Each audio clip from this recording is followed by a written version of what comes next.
சட்ட வல்லுநர்கள் தான். கன்னட மொழி வந்து பிறந்ததுன்னு சொல்லி கமல் சொல்லியிருக்காரு. தற்போது பல்வேறு சர்ச்சைகள் இருக்கு.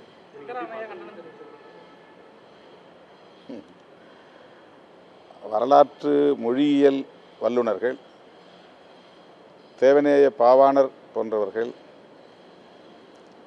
தமிழ்தான் திராவிட மொழிகளின் தாய் என்பதை உறுதிப்படுத்தியிருக்கிறார்கள். பல மொழியியல் அறிஞர்கள் அதை பல்வேறு தளங்களில் பதிவு செய்துள்ளனர். இன்றைக்கு கன்னடம், மலையாளம் பேசக்கூடிய மக்கள் அந்த உண்மையை ஏற்க தயங்கலாம். ஆனால் வரலாறு தான், உண்மைதான். அதை அவரும் மறுக்க முடியாது. கால்டுவெல் அவர்களின் திராவிட மொழிகள் ஒப்பிலக்கணத்திலும் அந்த உண்மை சொல்லப்பட்டிருக்கிறது.